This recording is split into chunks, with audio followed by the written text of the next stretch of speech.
Hi, teachers. I'm Victoria Carlton. I'm an educator, I'm a writer, and I train teachers as well.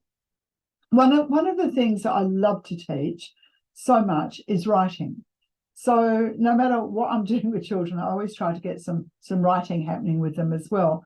And of course, I get kids sent to me who've got learning difficulties, who learn differently. Often, in fact, usually, they hate writing. They really hate it. They'll do anything to avoid it, and they'll only write the very, very minimum. So I'm always trying to get them excited about writing. I'm trying to get them to use more adjectives. And I would really also love to get them using more metaphors as well, because I think metaphors are incredibly powerful for writing, for all writing. So many years ago, I was actually looking at paint charts. I was thinking about painting my house. And as I was looking at the names of them, I was thinking, oh, cozy corner, or that makes me think about this, or deep water, that makes me think about this. And I realised that I could actually use Bunnings paint charts to help with my teaching of writing. So I collected quite a few different cards. So I've literally got hundreds and hundreds and hundreds of these now. And I offer them to the children. They choose them. They choose the names that they like of the paints. All right. So they get to choose 4 or 5. And then they have to write a metaphor for that name. They have to write something that comes to their mind. So I'm going to give you an example of what I mean here, because this has been such an easy thing to do, totally free. All right. But it really, really works with all the kids, seriously, all the kids that I have worked with. It really amazes me. So I'm just going to share a very, very short PowerPoint with you about this. Okay, so I just call it paint chart writing because that's all I'm using, paint charts. So the kids get to choose some colours. So I have the colours cut out ready for them. And then they have to read the name of the colour, and then they have to write the first thing that comes into their mind.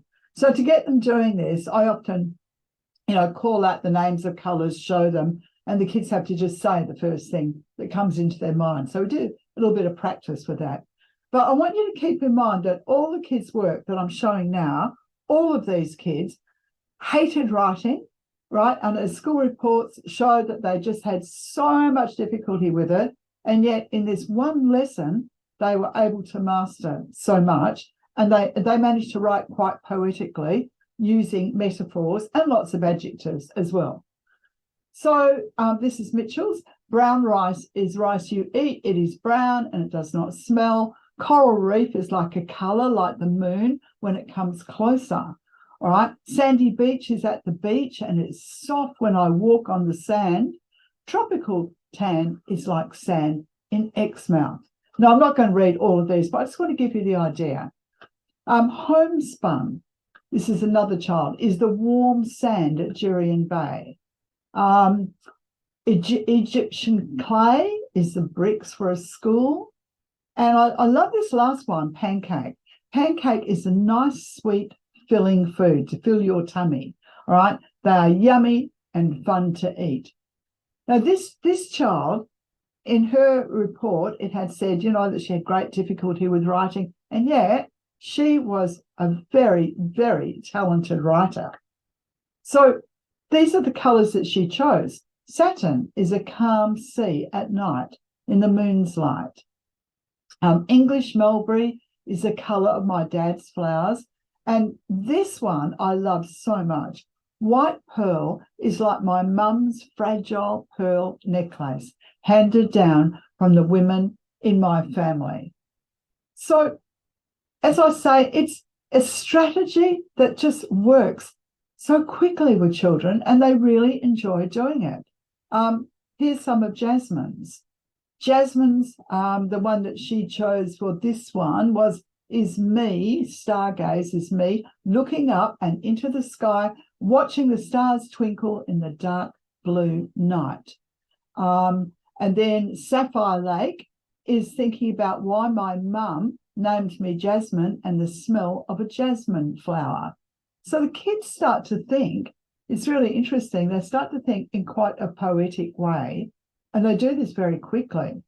And it might be quite simple, like Ava said, cream kiss is yummy cream biscuits. Sorrento is a beautiful golden beach. But they are beginning to describe things. I like Diva Rouge here, is the colour of my rabbit's nose and ears. So it is a strategy that captures kids' imaginations, and it really does help them to gain confidence. And I just want to read you just a couple from a student that I worked with just last week. So this student picked chocolate mousse.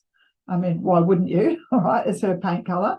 And she said, chocolate mousse is a silky, rich and luxurious taste, a warm, passion-filled dream. Well, that sounds pretty good to me. And then the next one she had was stormy purple. So stormy purple is a storm of waves, a clash between heaven and earth, right? It is most villainous at the ocean floor, but a mirage in the sky. Now, this child is really experimenting with language here, really, really coming to grips with what a metaphor is. So I don't allow the kids to say it is like or reminds me of. It's got to be is because I want them to use metaphors. So, get yourself along to Bunnings, grab some paint charts and give it a try. And if you would like to share or ask any questions, you've got my email address there.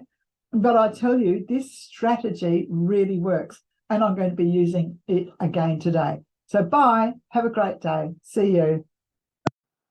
For more of Victoria Carlton's tips, go to YouTube and search Victoria Carlton Programs. Victoria's products are available on Teachers Pay Teachers. They cover literacy, emotional intelligence, and Sunday school lessons. Victoria's website address, blog, and email address are on the screen in front of you. Victoria Carlton reserves the right of copyright on all her products.